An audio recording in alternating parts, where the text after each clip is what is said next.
Não é um desastre completo, mas... E aí? Bom dia.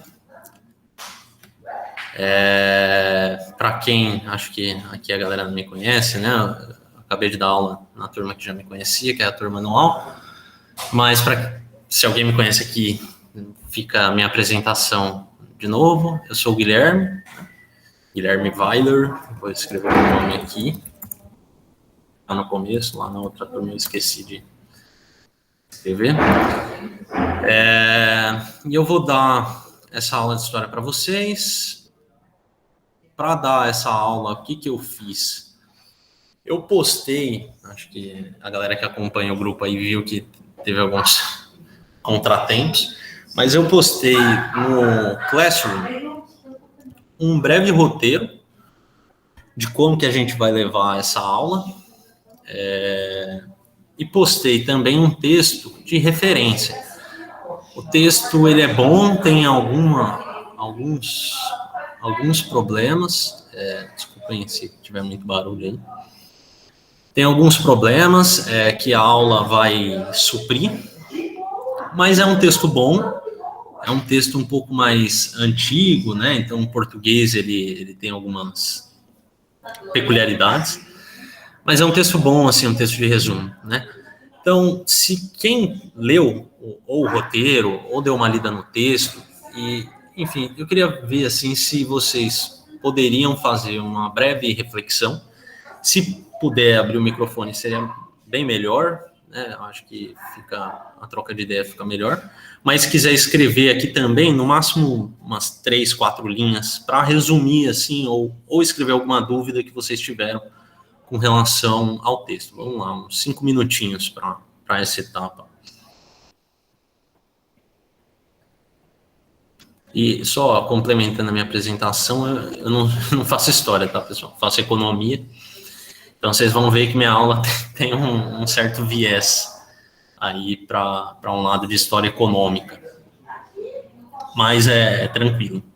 É que eu acho que as coisas se justificam melhor, fica mais interessante de entender o processo quando a gente liga a discussão histórica, política, tudo mais, a discussão econômica. Né?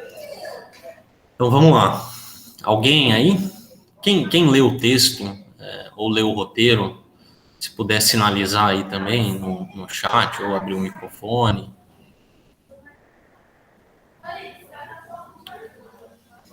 Nove horas já, vocês já estão acordados. Sem desculpas para falta de interação. Vamos lá.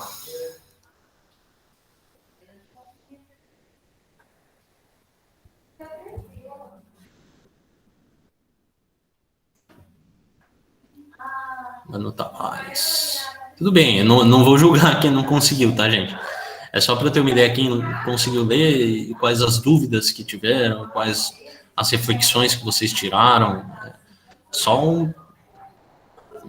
uma visão mais por cima mesmo da parada.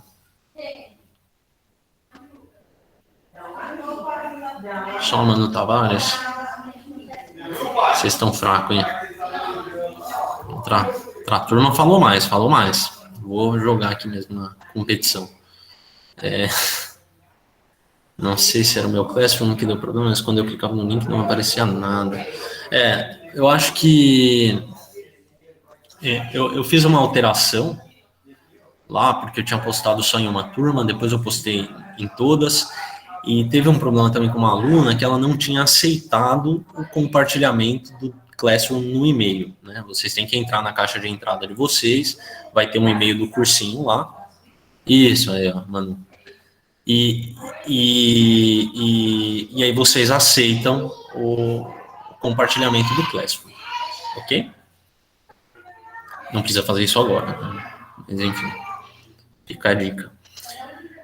Bom, se não tem mais comentários, não tem mais? 95.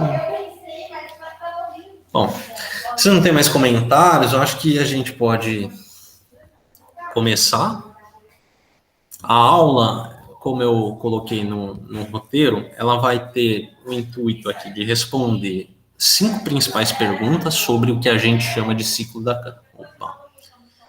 Tem a ver com recursos naturais brasileiros? Ah, tem, né? Tem. Mas não muito. Tem a ver, mas não é o foco, né?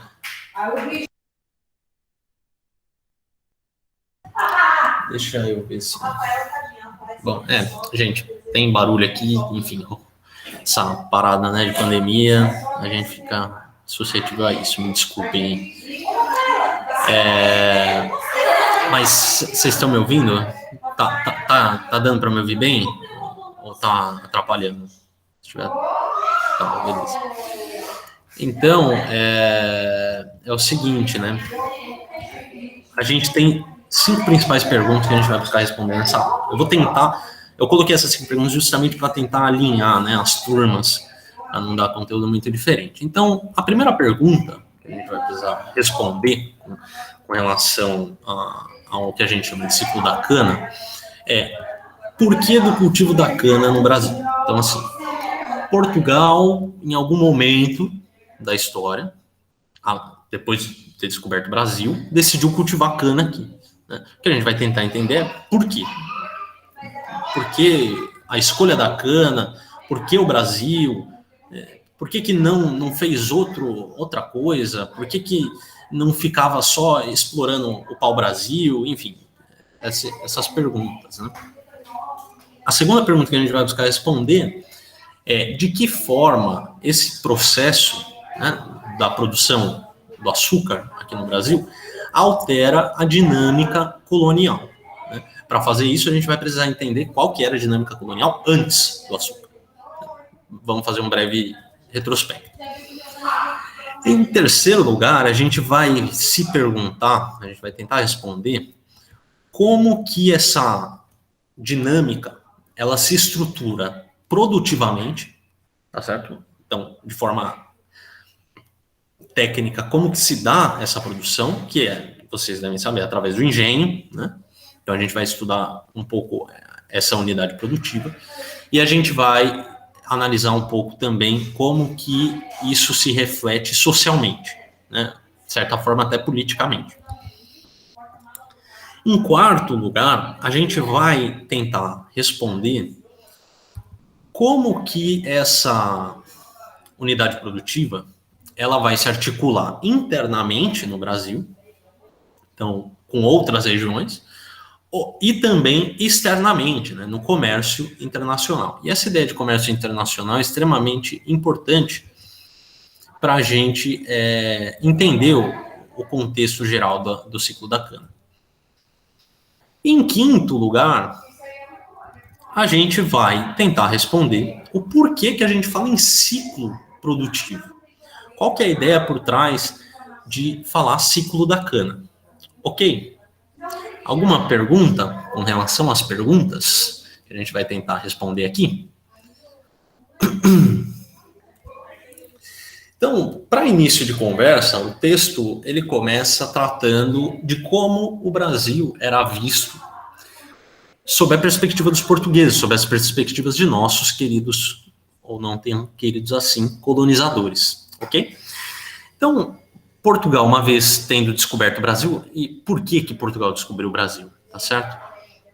Porque você tinha, no contexto mundial, um período de capitalismo comercial, que a gente chama. O que é o capitalismo comercial? É o capitalismo, a busca do lucro, né, através da troca de mercadorias. Então, a gente vê isso muito quando a gente analisa o comércio, não só dos portugueses, mas também dos espanhóis, dos ingleses, com as Índias, né? Então você tinha, inclusive as cruzadas, elas serviram para buscar abertura de caminhos, né,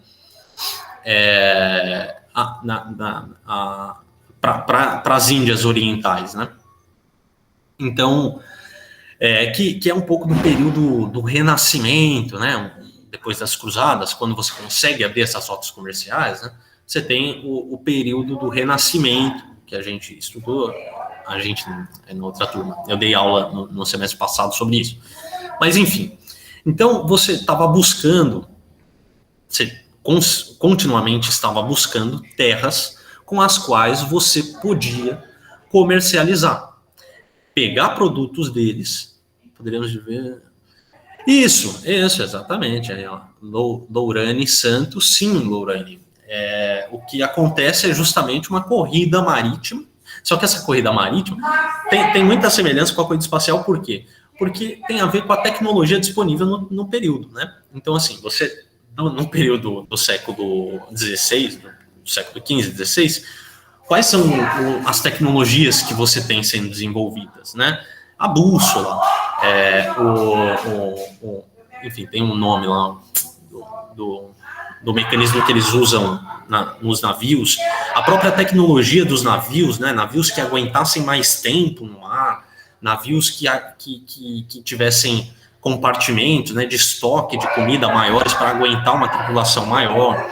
Então, essa corrida tecnológica ela vai acontecer também no contexto marítimo, né? E a busca do lucro se dá pela busca de terras com as quais você possa comercializar, tá certo? As Índias era o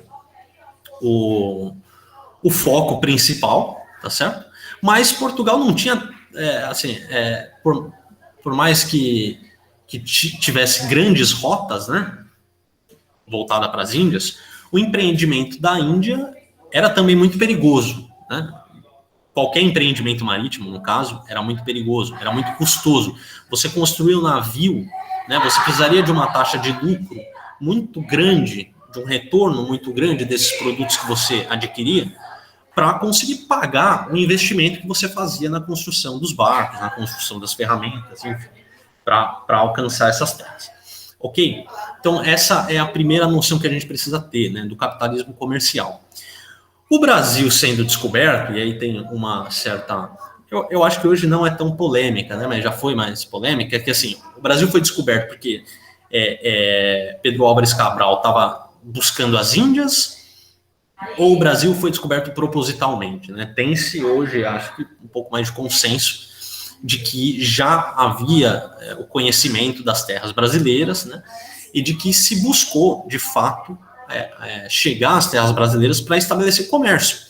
Só que qual que é o problema? Quando você chega aqui, você não tem uma sociedade desenvolvida como no caso da Índia. Você não tem produtos como o açúcar que vinha das Índias para o mercado europeu, que eram de alto valor agregado, né, que eram de alto preço no mercado europeu por serem muito raros, né? Então, tecidos de seda que vinham da Índia, o próprio açúcar, né?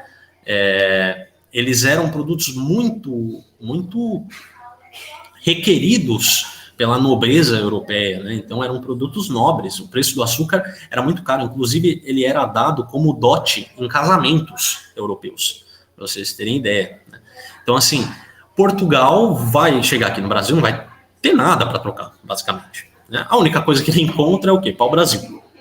Então, o pau-brasil, uma madeira nobre, a tinta também, né? Foi a primeira forma de exploração europeia aqui no Brasil, uma forma inserida nessa lógica do capitalismo mercantil. Ok? Acontece que quem vai estar intimamente ligado nessa exploração desde o início é o capital holandês. Tá? Capital holandês e capital genovês. Por quê? Porque esses caras, né, holandeses, Países Baixos, principalmente por conta de Flandres, que é uma das primeiras feiras comerciais de grande porte na Europa, né? E os genoveses, que eram os principais bancários da época, né? Então, os grandes bancos se situavam, né, tanto em Gênova, principalmente, nas cidades italianas, quanto na região de Flandres, na região dos Países Baixos, né, que hoje a gente chama de Holanda, vai. Os Países Baixos são mais que a Holanda, né, mas principalmente a Holanda, que a gente chama hoje de Holanda. Só um minutinho, pessoal.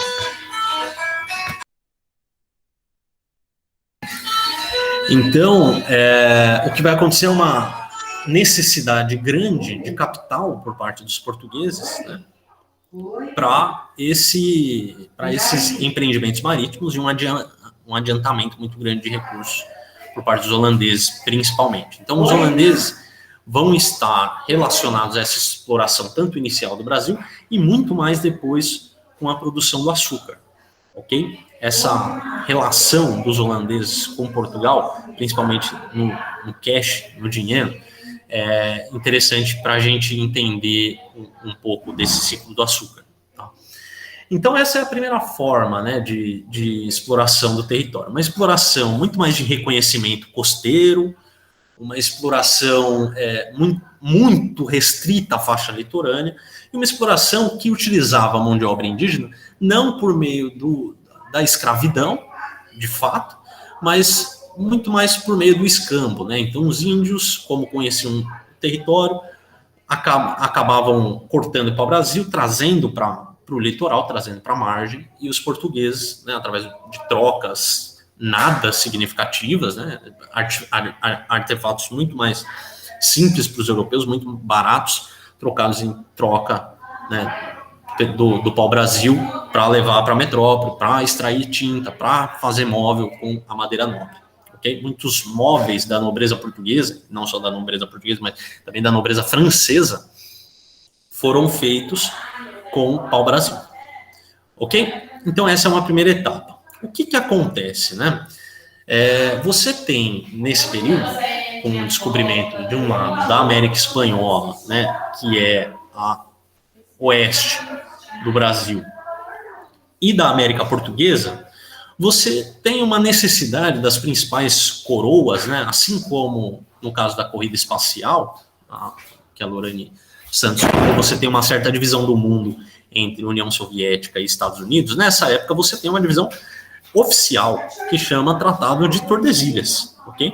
Que é uma separação, ó, a oeste do meridiano de Greenwich, que hoje a gente chama de meridiano de Greenwich, ficava as posses portuguesas. Terras descobertas a oeste desse meridiano eram terras portuguesas. Terras descobertas a leste,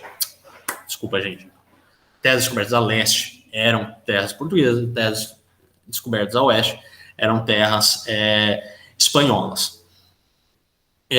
Desse tratado sai uma certa divisão das posses atlânticas, né, do Oceano Atlântico. E acontece que a França não reconhecia esse tratado, né? Dizia que a propriedade, a posse da terra era de quem a tivesse descoberto, inclusive os americanos, né? O território de Louisiana, o território do Canadá, a Inglaterra também vai sofrer um pouco com essa ocupação francesa, que a França, por estar relativamente mais atrasada, né, em termos da corrida marítima da Espanha e de Portugal, a França, a Inglaterra, eles vão se empenhar muito na prática da pirataria e na prática de saquear territórios também, né? Então, eles iam lá no território da metrópole, de outra metrópole, né, de outra potência europeia, saqueavam aquele território ou saqueavam navios europeus. Inclusive, o capitão holandês vai desempenhar um papel relevante nisso, fazendo o seguro dos navios, né? Como as viagens eram muito grandes, a probabilidade de você ser saqueado, o navio afundar era muito grande, você contratava seguro, né, para esse navio, e o capitão holandês, ele era muito importante para os navios portugueses nesse sentido, tá? O que vai acontecer, então, é uma sucessão de pequenas quebras desse tratado por parte da França, pequenas invasões francesas, né, na costa brasileira, justamente para a extração do pau-brasil, por isso que eu falei que os móveis nobres da França também foram construídos com pau-brasil. E nesse contexto, Portugal vai se ver no dilema de ter que ocupar o território brasileiro. E nessa necessidade de ocupar o território brasileiro, ele fala, bom, eu não tenho grandes riquezas comerciais com o Brasil. O Brasil não era muito relevante em termos comerciais. Mas eu preciso ocupar. Como que eu vou fazer? Eu preciso instalar alguma produção que eu consiga exportar, que tenha grande valor na Europa e, principalmente, que eu já saiba fazer. Que não seja um custo muito grande de aprendizado para fazer acontecer essa produção. Então, a cana, ela aparece como opção mais viável. Por quê? Porque, primeiro, o clima do Brasil é extremamente favorável, um clima tropical. Muito parecido com as Ilhas da Madeira, que Portugal já realizava a produção de açúcar na costa africana, né? Então, essa familiaridade com a produção de açúcar, a propensão do clima brasileiro para a plantação da cana, né, e a importância da cana no mercado internacional, mercado europeu da época, vai fazer com que Portugal decida instaurar a produção de açúcar no Brasil. Isso responde à nossa primeira pergunta, né? Então, a necessidade de ocupação, e, em segundo plano também, uma necessidade de entreposto comercial entre a Índia e Portugal, tá certo? Você contorna a África, né? Então, você conseguiria parar no Brasil, abastecer os navios não, reparar os navios, abastecer os navios de mantimentos, né? Enfim, reparar os navios, a tripulação, né, descansar, volta para o navio, vai para a Índia, na volta passa no Brasil de novo, volta para Portugal. Então, um entreposto comercial importante, né? Então, nesse esforço de ocupação, a solução mais lógica possível era a cana. Tudo bem, pessoal, até aqui?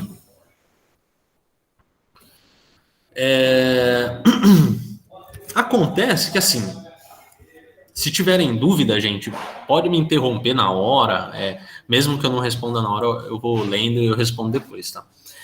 Acontece que isso muda de forma significativa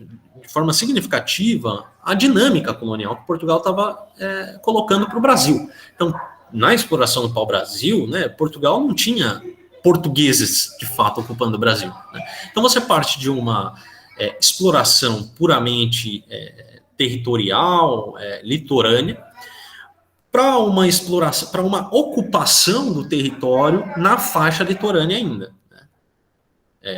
Não vai ter uma grande internalização do território ainda, interiorização do território, né? Enfim, então isso muda a forma da metrópole lidar com o Brasil. Significa que o Brasil ganha extrema importância para Portugal? Não. Tá? Por quê? Porque ainda você tem a questão do comércio. Então, a coroa portuguesa, ela não vai gastar grandes quantias de recursos para a construção de engenhos aqui. O que ela faz ao invés disso? Ela divide o país em 15 capitanias hereditárias, 15 faixas de territórios, que são horizontais mesmo, tá? E nessas capitanias ela doa o território, ela dá a posse desse território para os donatários, né?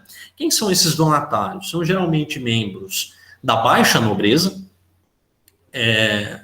ou seja, não eram da família real, tá certo? Mas eram membros da baixa nobreza, cavaleiros, enfim.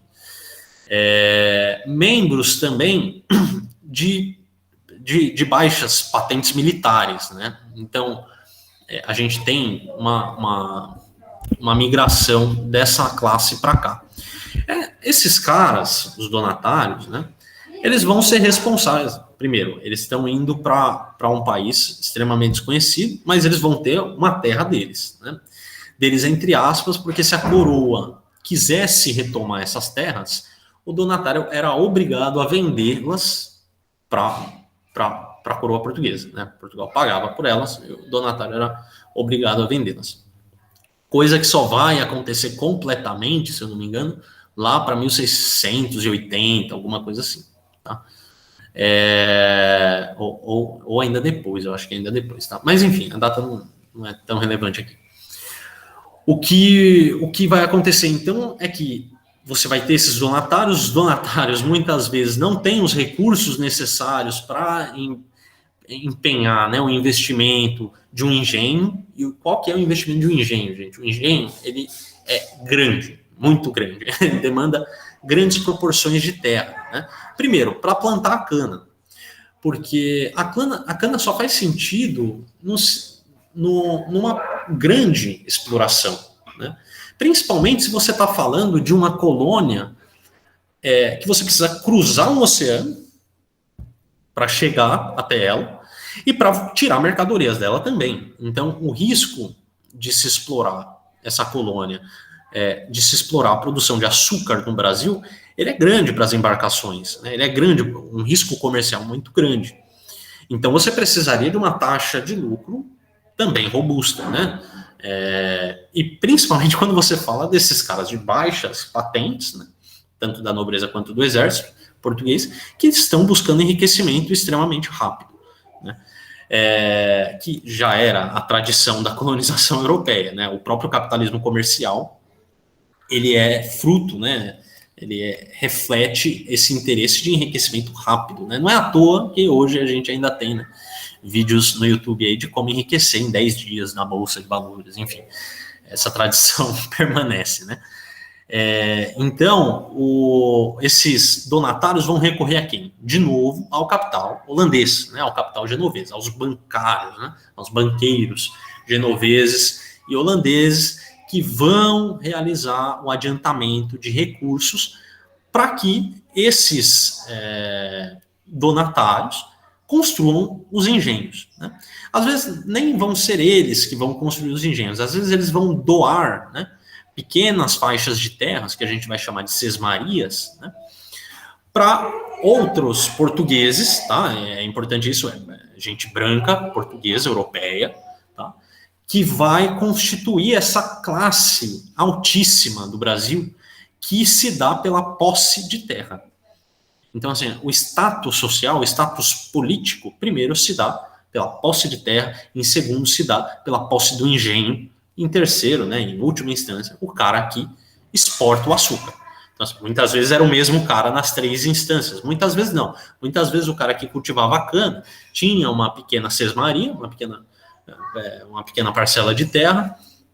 O dono do engenho, o senhor do engenho, era geralmente quem cobrava o lavrador da cana para moer a cana e utilizar as instalações do engenho, né? Muitas vezes, ou comprava a cana em lote e ele fazia com mão de obra escrava, que essa é a terceira característica importante. Para você ter um lucro grande, você precisa de um custo baixo, a mão de obra escrava serve que nem uma luva, né? Só que a mão de obra escrava negra, nessa época, o mercado internacional, Portugal sendo um dos maiores exportadores de escravos da Europa, estava num preço bem elevado, né? O que Portugal vai recorrer, então, vai ser ao mercado interno de escravos, que são os índios, né? Então, a gente vai ter, nesse primeiro momento da exploração da cana, né, uma elite branca, proprietária de terra, proprietária dos engenhos, e uma base de índios escravizados. Ok? Então, isso eu acho que nesse contexto responde a nossa segunda pergunta, tá? A gente tem uma alteração da dinâmica de que forma? No sentido de que a gente parte de uma colônia puramente exploração, puramente extrativa, né, do pau-brasil, para uma colônia ocupada, para uma colonização de fato, de uma exploração produtiva da terra. Quem vai fazer essa exploração produtiva da terra, em termos de capital, em termos de dinheiro, vão ser os senhores de engenho, que vão construir as unidades produtivas que são os engenhos, certo? E exportar pelos portos, né? É por isso que essa primeira ocupação se dá na faixa litorânea, para ficar próxima dos portos. E a alteração, essa alteração ela é extremamente relevante porque, assim, não era costume das metrópoles europeias estabelecerem unidades produtivas nas suas colônias, né? Então, Portugal vai meio que já mudar essa relação com a colônia. Você estabelece unidades produtivas e você extrai essa produção do que a terra pode te dar. Tem relação com recursos naturais, por isso, né? A terra brasileira, solo, que chamam de maçapês, sinceramente, gente, eu não sei o que é maçapês, mas se cair aí numa questão de vestibular, eram solos de maçapês no litoral nordestino, que permitiam a grande produtividade da cana, né? Essa cana vai se dar em uma grande propriedade, ela só poderia se dar numa grande propriedade, dado que você quer focar todos os recursos do país na produção da cana, na produção do açúcar. Ela vai se dar com uma tecnologia que os portugueses já conheciam, como a gente viu, que é a unidade do engenho, e ela vai se dar com mão de obra escrava também para favorecer o lucro maior, tá certo? Esse barateamento do custo de produção da cana, ele vai permitir que os portugueses, mesmo com um preço mais baixo do açúcar, consigam ter uma taxa de lucro positiva. E consigam, mais que isso, conquistar mercado europeu. Então você tinha uma certa concorrência entre as Ilhas da Madeira, que eram de cultivo de produção do açúcar por parte dos portugueses, e as Ilhas de São Domingos, que se eu não me engano era da Espanha, tá certo? Pelo mercado mundial do açúcar. Só que o abastecimento desse mercado era muito pequeno, a unidade produtiva de São Domingos e da Madeira não tinham grandes produções.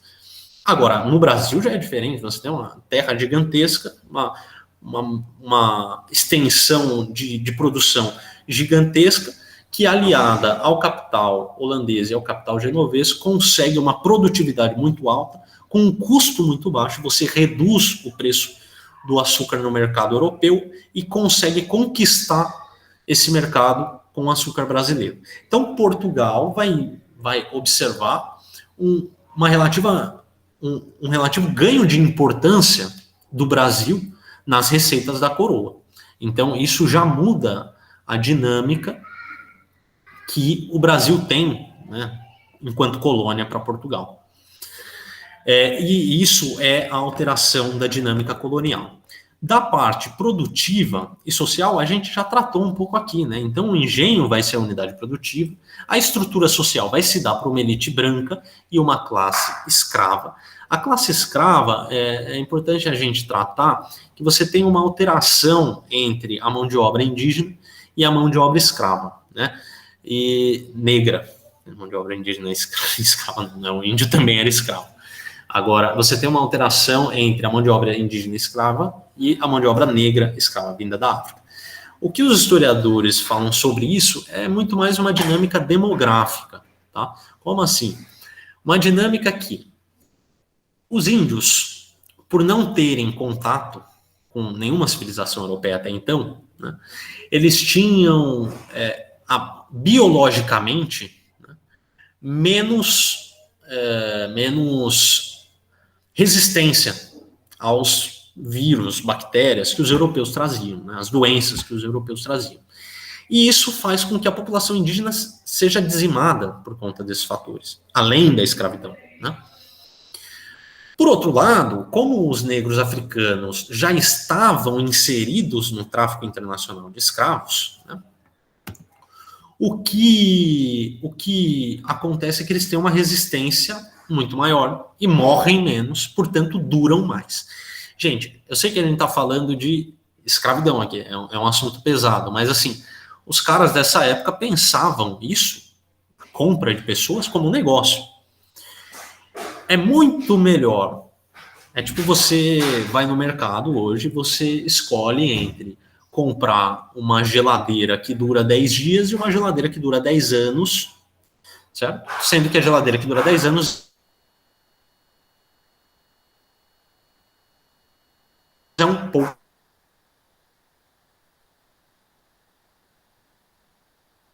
na sua escolha de produção, você vai escolher entre aquele bem, né, que te dá, mesmo que ele seja um pouco mais caro.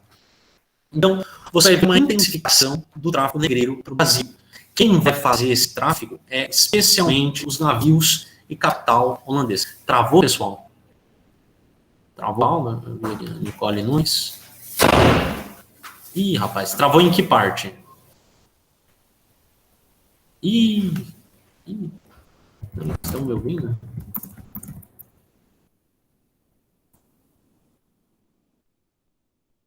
Pessoal, vocês estão me ouvindo? Estão me vendo? Ah, beleza, show. Desculpa, hein? Deve ter sido um problema aqui na minha conexão. Então, a questão é que você vai escolher um bem, né? No caso da geladeira, você vai escolher uma geladeira que te dá mais retorno num prazo muito maior, entendeu? Mesmo que ela seja mais cara. Então, essa é a opção. Os portugueses olham para os índios, os índios morrendo aos milhares, tá certo? Não possibilitando dar o trabalho que os portugueses queriam pelo tempo que eles queriam, né? Ou seja, basicamente o que a gente está falando é, o escravo negro tinha uma vida útil muito maior do que a do índio. Então você opta pelo tráfico do escravo negro. Quem vai fazer esse tráfico das colônias africanas de Portugal para o Brasil vai ser majoritariamente o capital e navios, tripulações, inclusive holandesas.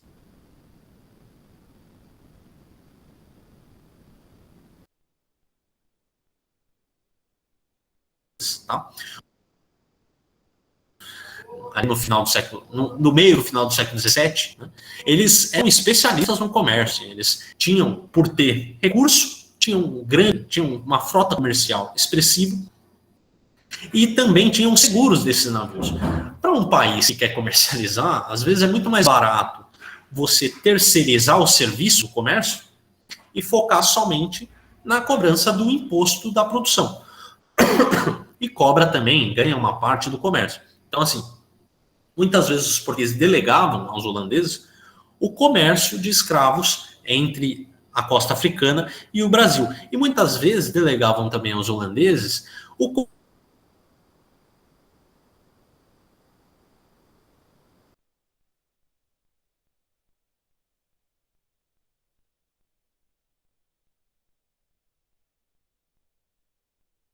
cobrar.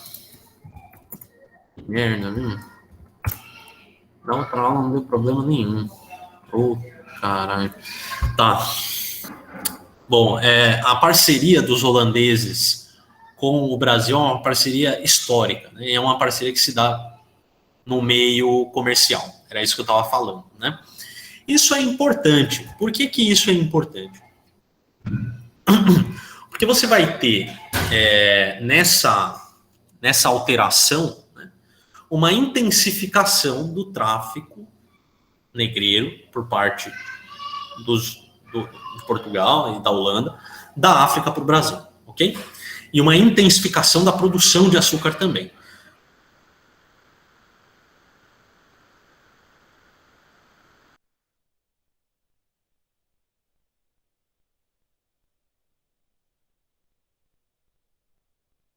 Gente, que merda. Ai, meu Deus, viu?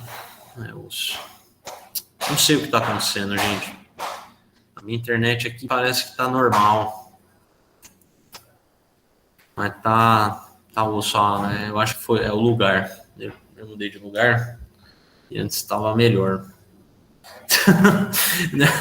Eu fico estressado porque você paga um absurdo, né? Na conta do celular. Era para funcionar. É que eu tô roteando o celular aqui. Mas eu tô de boa, gente. É que eu tô explicando, aí vocês falam, travou. Aí eu fico, agora eu nem lembro o que eu tava falando. Aí a gente perde tudo o raciocínio, né? Foda. Obrigado, Preta Joia.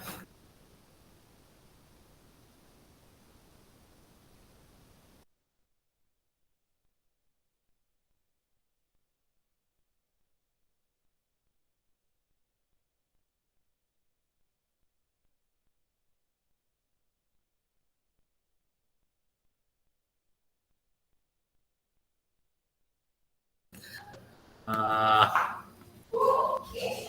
ah. Oi, pessoal, eu caí.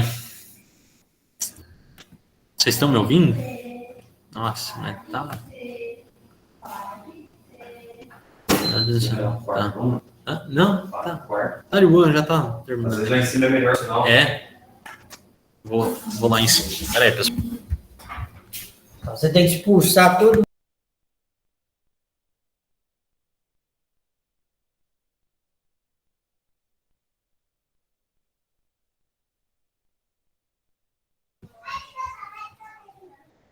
Eu peguei um pouco aí das perguntas. Voltei aqui, vamos ver se aqui funciona melhor. Ai.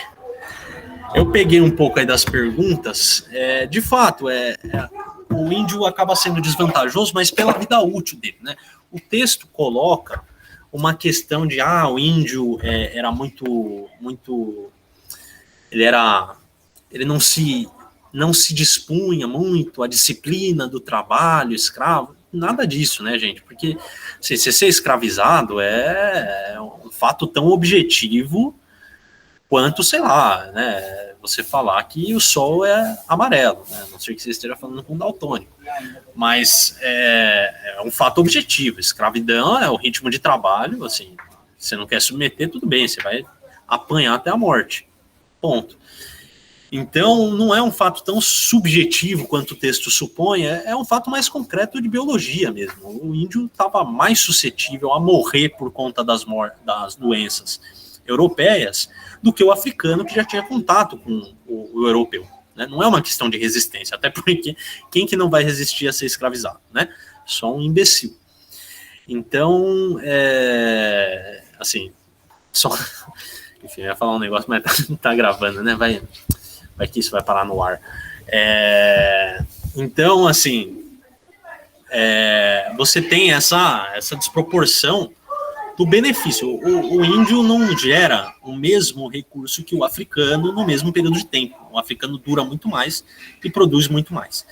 Ponto. Escolheu, você tem uma dinâmica escravos vindos da África, a produção do açúcar no Brasil e a exportação desse açúcar para o mercado europeu. Ok? E é aí que se dá, né? Então a gente já cobriu aqui as 3 principais perguntas, né? O porquê do cultivo da cana, a alteração da dinâmica colonial e a estrutura produtiva e social da produção açucareira brasileira. Ok? E é interessante, gente, eu estava ouvindo um podcast, depois eu vou tentar colocar lá no... Puta, o tempo da aula tá estourando, né? Enfim, mas eu vou pegar mais uns 5 minutos aí. Então, você tem documentações, assim, que relatam em diversos pontos da Europa, né, o açúcar brasileiro. Né? O Brasil ganha relevância na Europa, jornais assim ingleses de outros países que não Portugal, nem Holanda, nem Espanha, né, França, por exemplo, que dão assim uma importância para esse açúcar do Brasil, né, que vem o Brasil como uma grande cana de açúcar no fim das contas. A quarta pergunta que a gente colocou é a articulação interna e externa. O que vai acontecer? Você tem uma relevância muito grande das capitanias de Pernambuco e das capitanias de Bahia. Por que você tem essa relevância? Eu acho que, assim, por conta das grandes extensões e por conta do território, né? Você tem um território mais fácil, por ter uma faixa litorânea maior, você tem um território mais fácil de adentrar. As capitanias do Maranhão e de São Vicente já são um pouco mais complicadas, né? Então você vai ter menos unidades de engenho. Do lado da capitania de São Vicente, você vai ter uma estrutura diferente da do engenho, assim, você tem engenhos, você tem a exploração da mão de obra escrava, mas por se dar a uma distância muito maior da metrópole, né? São Vicente, São Paulo hoje, tá, gente? Então é muito mais embaixo do que... era uma diferença de 1.500 quilômetros, mais ou menos, alguma coisa assim. Você tem um risco muito maior, você tem um dispêndio muito maior de custo. A colônia portuguesa e os mercadores holandeses não vão se dar muito por interessados na produção de açúcar em São Vicente. O que você vai ter, então, é o abastecimento da produção do Nordeste brasileiro, dos engenhos do Nordeste brasileiro, por mão de obra escrava indígena, vindas do sul do país, do sudeste do país. Né? Então, São Vicente vai meio que se especializar nos bandeirismos, né? Os bandeirantes, que vão ser essa classe, a classe meio que não, formada bastante por mestiços, né? Ou seja, filhos de portugueses com índios, que vão interiorizar o território e vão exportar esse índio escravizado, principalmente para as unidades produtivas de Pernambuco e Bahia. Do outro lado, Maranhão, um pouco mais dentro, né, da Bahia, se vocês pegarem o mapa, essa é uma região que vai se especializar muito mais na pecuária, tá? Por ser um território de mais difícil adentrar, tudo mais, você vincula muito mais a uma prática mais individualista, uma propriedade menor, e a pecuária vai fomentar, vai abastecer os engenhos, tanto em questão de transporte, né? Transporte da cana, você leva no lombo do jumento, você leva no lombo do boi, ou no lombo do escravo também, né? A cana, o açúcar, os sacos de açúcar para o porto, ou você utiliza também esses animais na força motriz do engenho, né? Tem uma imagem, eu não consegui trazer muitos mapas e fotos aqui para vocês, mas tem uma imagem que mostra a parte da moagem da cana, e é bem interessante, porque você tinha 3 grandes rolamentos, né, que giravam em sentidos contrários, e do lado desses rolamentos você tinha uma grande roldana, que era manuseada ou por escravos, ou você atrelava um carro de boi, né, enfim, na roldana, para que o animal ficasse ali, girando você, só chibateando ele, né. Esses engenhos que tinham força motriz, que a gente fala, são engenhos um pouco mais tecnológicos, assim, para a época, tá ok? Enfim, e essa é basicamente a articulação interna. Do lado da articulação externa, a gente já falou um pouco, né? Vai se dar por parte dos holandeses, que vão se prezar ao comércio externo, né, comércio do açúcar, ao comércio dos escravos, e vai se dar pelo exclusivo colonial com Portugal, né, a cobrança de impostos e alguns benefícios para os donatários, os senhores de engenho, que vão ter, na dinâmica interna, o poder militar e político. Ok? Eu estou correndo um pouco para ver se dá tempo, tá, pessoal? Então, não sei se vai dar tempo. A última coisa que eu queria falar é a questão da baixa da cana-de-açúcar, que se dá por conta da dinâmica europeia, que a gente chama de União Ibérica, né? Você tem um período da União Ibérica, que é o quê? A união das coroas portuguesas e espanholas, tudo fica sob salvaguarda da coroa espanhola. Os holandeses, que eram inimigos dos espanhóis, principalmente por uma questão religiosa, os holandeses eram protestantes, os espanhóis eram católicos. Os holandeses fazem a invasão holandesa primeiro em Salvador, na Bahia, que era a capital, né, da colônia. Os espanhóis conseguem expulsar, e depois os holandeses, em 1630, invadem Pernambuco, se estabelecem em Pernambuco, conseguem estabelecer unidades produtivas, contratando, né, pagando para os donos de engenho, senhores de engenho portugueses, que tinham a técnica, que sabiam a técnica do cultivo da cana e da produção da cana. E só em 1640, com o final da União Ibérica, que Portugal vai retomar os territórios. A Holanda também toma territórios portugueses na costa africana, Angola, principalmente. Então, só com a retomada da coroa portuguesa sobre o seu território, de fato, você vai ter a expulsão dos holandeses em 1640 de Pernambuco, né?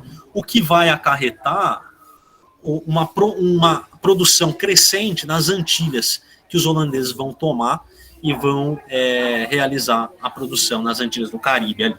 Essa produção das Antilhas, com uma base tecnológica muito maior, porque os holandeses tinham muito mais recursos, né, financeiros do que os portugueses, vai competir com o açúcar brasileiro, e o açúcar brasileiro, apesar de ganhar importância para Portugal, porque Portugal vê as outras fontes comerciais de receitas caírem, ele perde importância no mercado europeu, que passa a competir, né, passa a ser abastecido também pelo açúcar das Antilhas, pelo açúcar holandês. E essa é a decadência do açúcar. Por isso que a gente fala em ciclo, tá? O ciclo não significa que você começou e uma hora você vai parar de produzir aquela coisa, ou de explorar aquela coisa. O ciclo significa que você vai ter uma classe, um período de ascensão dessa cultura, um período de maior relevância dessa cultura, que é o açúcar, e depois um período de certa decadência, né? Então é uma curva assim, né? Um ciclo é meio que isso, tá? Por isso que a gente fala em ciclo da cana, tá? eu dei uma corridinha aí no final, só vou passar mais um recado, que é o seguinte: eu vou postar hoje ainda, pretendo postar uma lista de exercícios. Na outra turma eles sugeriram talvez um discursivo, né, e outro e um outro grupo alternativo. Eu penso mais ou menos uns 5, 6 exercícios. Provavelmente vou colocar umas 2 dissertativas, umas 3 alternativas ou 4 alternativas, tá? Vou postar hoje. Quem tiver interesse na minha correção e nos comentários que eu pretendo fazer sobre esses exercícios, pode postar no próprio Classroom, tá? As respostas até dia 11/9, ou seja, até semana que vem. E aí eu vou fazer esse corte, quem postou até dia 11/9 eu vou corrigir, vou comentar e vou postar de volta os comentários e correções no dia 18/9, ok? Ficou alguma dúvida? Eu sei que esse final ficou mais corrido, desculpa aí a quem eu tô tomando a aula, deixa eu ver quem que é. Intervalo, eu tô tomando tempo de vocês mesmo, então sem problema nenhum, né? Quem precisa de intervalo, gente? Ficou alguma dúvida, pessoal?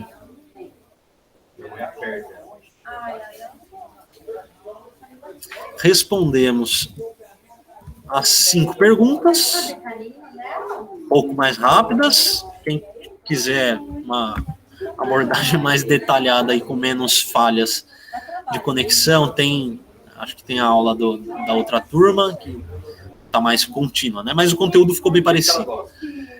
Só ficou com um pouco mais de detalhe, principalmente na parte das invasões holandesas. Tá? Então, é isso, pessoal. Obrigado pela atenção, desculpa pelos barulhos, falhas de conexão. Se tiverem dúvidas, seria bom ler o texto lá, se quem quiser. Vou postar a lista também. Teve muita coisa que eu não sabia, que bom. Enfim, e é isso, pessoal. Eu tô no grupo, se tiverem dúvidas, podem me buscar no privado também. Tamo aí. Beleza? Ótimo intervalo para vocês. Bom fim de semana e bom feriado. Falou.